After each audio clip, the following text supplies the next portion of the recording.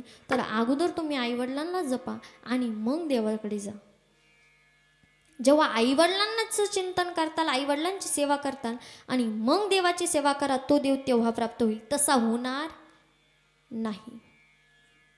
एवढंच मला सांगायचं होतं. अभंगातून तुम्हाला मी 3 गोष्टी सांगितल्या. काही घेऊन जाऊ नका, ते तुमच्या हातात आहे. पण एवढं सांगून जाईल, त्याचं चिंतन केलं तर तो कशाचीच कमी पडू देत नाही. पाववी लठाया पांडुरंग चिंतिलिया, ठिकाणाला पोहोचवतो त्याची चिंतिलिया मनी, चित्ता करी गवसनी, चित्ताला गवसनी करतो. पावावया फळ अंगी असावे हे बळ प्राप्त करून देतो. आणि अभंगाचं शेवटचं चरण, तुका म्हणे तई